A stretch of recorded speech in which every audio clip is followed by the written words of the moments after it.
म बालेन्द्र शाह नेपालको सार्वभौम सत्ता र राजकीय सत्ता नेपालको सार्वभौम सत्ता र राजकीय सत्ता नेपाली जनतामा निहित रहेको नेपाली जनतामा निहित रहेको नेपालको संविधान प्रति पूर्ण वफादार रही सत्यनिष्ठापूर्वक प्रतिज्ञा गर्दै ईश्वर देश र जनताको नाममा शपथ लिन्छु कि प्रधानमन्त्री पदको जिम्मेवारी प्रचलित कानूनको पालना गरी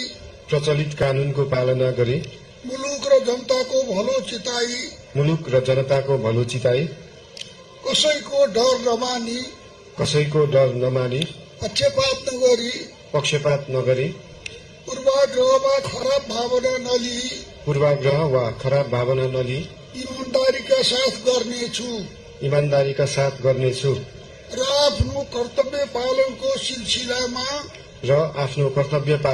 सिलसिलामा आफूलाई जानकारीमा आएको कुरा म पदमा बहाल रहँदा वा नरहँदा जुनसुकै अवस्थामा पनि प्रचलित कानूनको पालना गर्दा बाहेक अरू अवस्थामा कुनै किसिमबाट पनि प्रकट वा संकेत गर्ने छैन। धन्यवाद।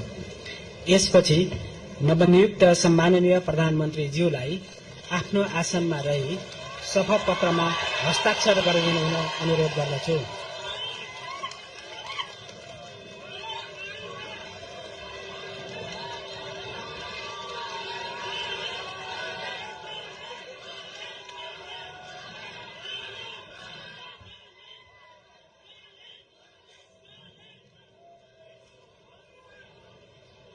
सम्माननीय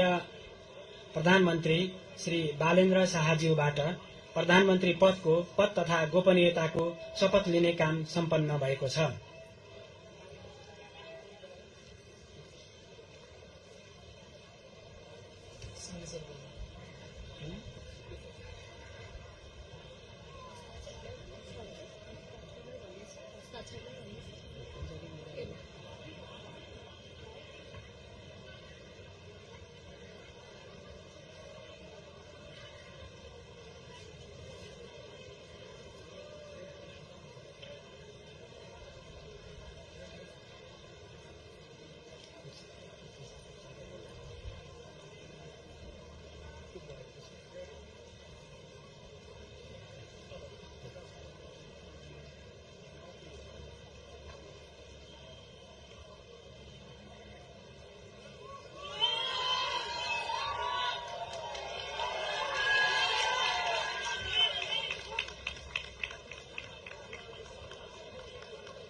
नवनियुक्त सम्माननीय प्रधानमन्त्रीज्यूलाई राष्ट्रपतिको कार्यालयको तर्फबाट हार्दिक बधाई तथा शुभकामना व्यक्त गर्दछौं। अब म संविधानको धारा 80 बमोजिम सम्माननीय राष्ट्रपतिज्यू समक्ष मन्त्री पद तथा गोपनीयताको शपथ लिनुहुन नवनियुक्त माननीय मन्त्रीज्यूहरू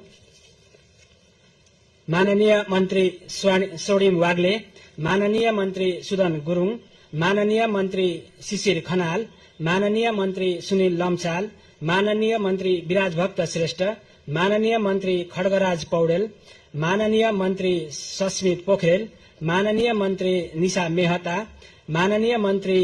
डाक्टर विक्रम तिमिल सिन्हा, माननीय मन्त्री प्रतिभा रावल, माननीय मन्त्री सविता गौतम, माननीय मन्त्री गीता चौधरी, माननीय मन्त्री दीपक कुमार शाह र माननीय मन्त्री सीताबादी ज्यूलाई मञ्चमा आमन्त्रण गर्दछु। पूर्ण वफादार रही सत्यनिष्ठापूर्वक प्रतिज्ञा गर्दै ईश्वरको देश र जनताको नाममा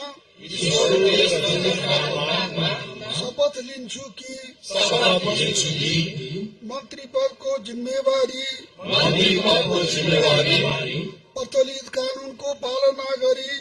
प्रचलित कानूनको पालना गरी मुलुक र जनताको भलो चिताई मुलुक र जनताको भलो चिताई कसैको डर नमानी कसैको डर नमानी पक्षपात नगरी पूर्वाग्रह वा खराब भावना नलिई इमानदारीका साथ वहन गर्नेछु र आफ्नो कर्तव्य पालनाको सिलसिलामा आफूलाई जानकारीमा आएको कुरा म पदमा बहाल रहँदा वा नरहँदा जुनसुकै अवस्थामा पनि प्रचलित कानूनको पालना गर्दा बाहेक अरू अवस्थामा कुनै किसिमबाट पनि प्रकट वा संकेत गर्ने छैन।